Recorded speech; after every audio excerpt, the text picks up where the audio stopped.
Ya, dan pemirsa untuk Ya. informasi terkini sudah bergabung bersama kami pemirsa AKBP Christian Adi Wibawa, Kepala Subdirektorat Remaja Anak dan Wanita di Reskrimum Polda Jambi. Ya, selamat pagi Pak Christian. Selamat pagi, Mas Gede dan Mbak Rosa. Ya. Baik, terima kasih sudah bergabung di iNews Today, Pak Kris. Berarti ini Ya. kami ingin konfirmasi, Pak. Total hingga saat ini berapa jumlah korban yang sudah terkonfirmasi? Apakah perempuan semua atau ada laki-laki juga ini justru?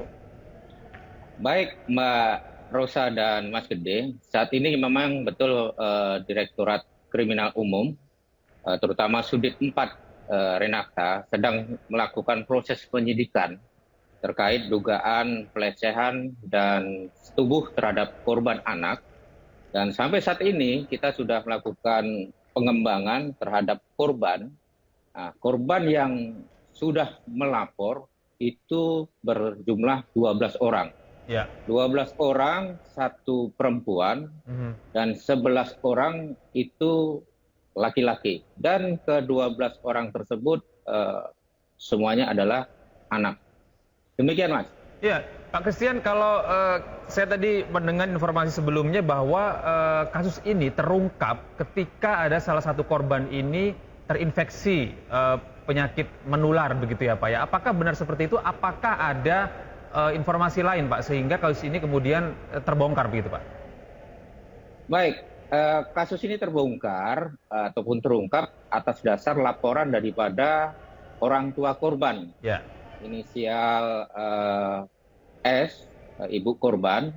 Nah, dari ibu korban tersebut mendapat informasi dari abang korban lewat via telepon bahwasanya adiknya merasa sakit di bagian alat kelaminnya. Kemudian setelah itu korban dibawa keluarganya ke rumah sakit di Kota Jambi. Ternyata korban mengalami kekerasan seksual yang dilakukan terhadap tersangka. Nah, untuk yang korban itu mengalami penyakit menular dan sebagainya, Ya. yang jelas dari dokter kesehatan nanti bisa menyampaikan. Demikian, Pak.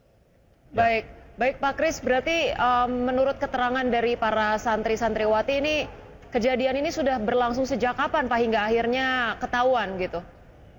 Baik, kejadian khusus untuk korban, kronologisnya itu di tanggal 23 April tahun 2024.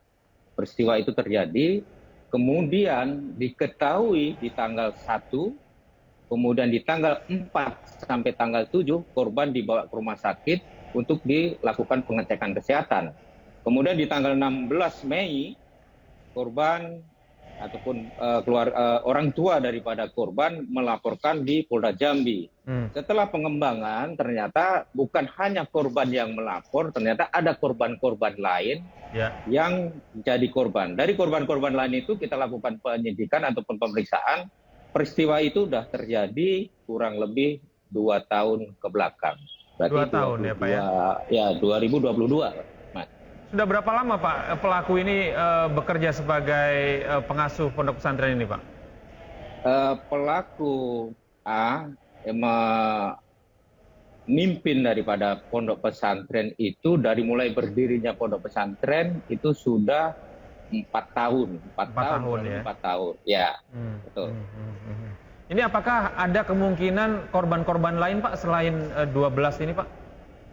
Sampai saat ini yang melapor itu 12 orang, tapi tidak menutup kemungkinan dalam waktu ke depan kita membuka ruang bagi korban-korban lain untuk menyampaikan ke kita supaya kita bisa mengetahui berapa jumlah korban yang sebenarnya, karena pondok pesantren itu sudah beroperasional cukup lama.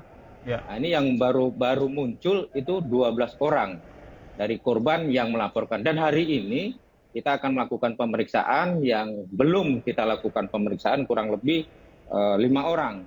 Perlu diketahui juga Mbak sama Mas, ini kita sudah melakukan pemeriksaan saksi 19 saksi, baik dari ahli, kemudian medis, kemudian rekan daripada santri, termasuk daripada tersangka. Dan tersangka sekarang sudah kita lakukan upaya paksa penahanan ke depan 20 hari sambil melengkapi daripada berkas perkara. Demikian, Mas. Iya. Baik, ya. Baik. Pak Kris, ini ke depannya apakah kemudian Ponpes dapat terus beroperasi begitu, izinnya akan aman atau dicabut atau seperti apa langkah hukum ke depannya, Pak Kris?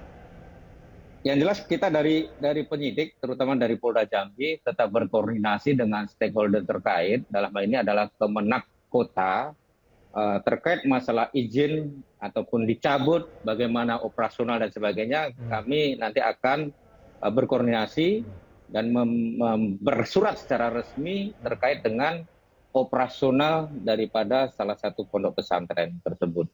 Demikian, Mbak. Mas. Baik. Terima kasih Pak Christian atas informasi Anda. Selamat bertugas kembali. Semoga kasus ini dapat segera ditangani dengan baik dan korban ini mendapatkan keadilan. Ya. Terima kasih Pak Kris, salam sehat. Terima kasih. Ya. Salam sehat, Mbak. Ya.